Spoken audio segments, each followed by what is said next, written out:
Selamat pagi Bu Siti Amina. Saat ini kami dari kelompok 5 akan menjelaskan materi probabilitas dan kurva normal.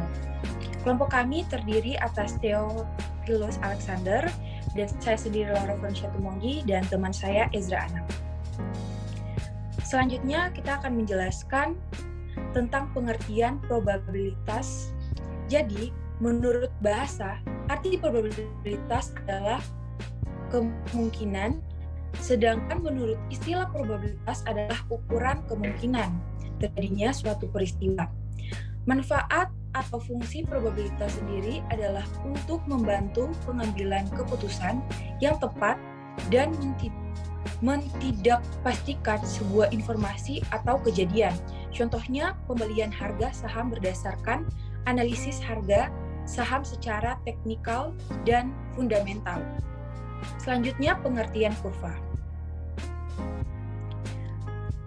Kurva sering disebut dengan lengkung kurva, menunjukkan distribusi dari data. Kurva normal biasanya digunakan untuk menggambarkan data yang bersifat kontinus atau sinambung. Kurva yang akan dipelajari yaitu kurva normal, di mana kurva yang belahannya kirinya simetris dengan belahan kanannya kurva normal ini luasnya sebanyak 100%, sehingga bagian kirinya 50% dan bagian kanannya 50%. Dengan dasar kurva normal inilah biasanya dilakukan analisis statistik. Ya, bisa kita lihat di sini contoh dari kurvanya, contoh gambaran dari kurvanya. Selanjutnya teman saya menjelaskan.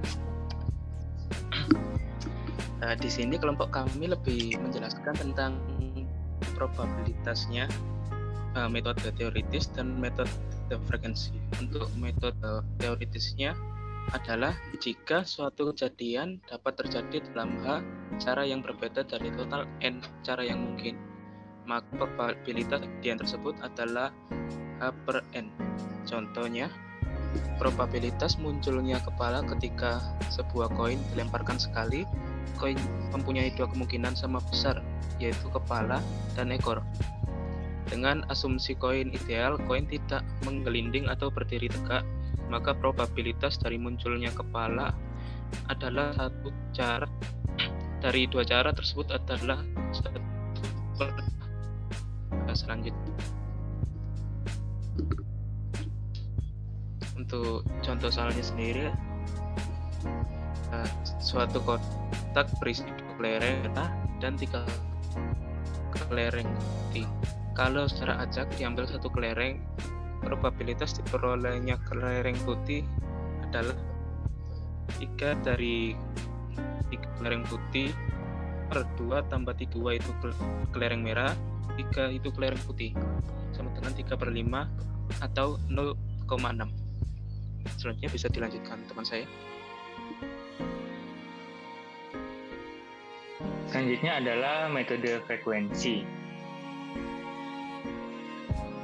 Jika setelah satu eksperimen diulang n kali, di mana n sangat besar, terlihat bahwa satu kejadian terjadi sebanyak h kali, maka probabilitas dari kejadian tersebut adalah h per n. Ini juga disebut sebagai probabilitas empiris dari kejadian tersebut. Nah, contohnya di sini bisa kita lihat, jika kita melempar sebuah koin sebanyak 1000 kali dan kepala muncul sebanyak 532 kali, maka probabilitas kemunculan kepala adalah 532 kali dari 1000 percobaan.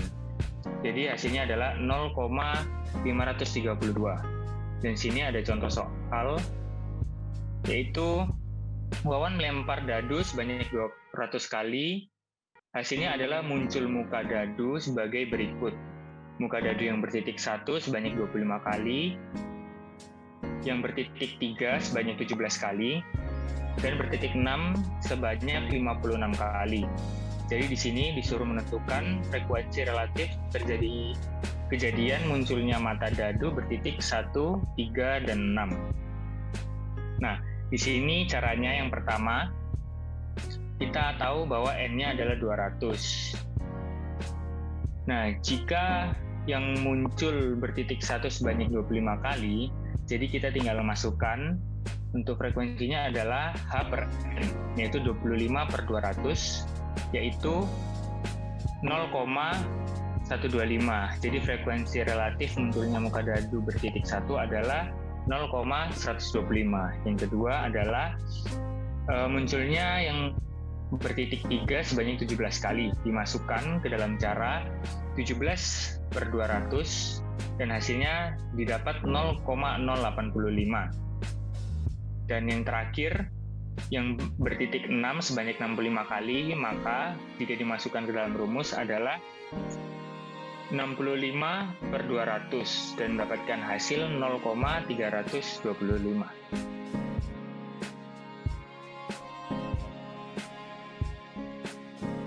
Sekian presentasi dari kelompok kami. Jika ada salah kata, kami mohon maaf.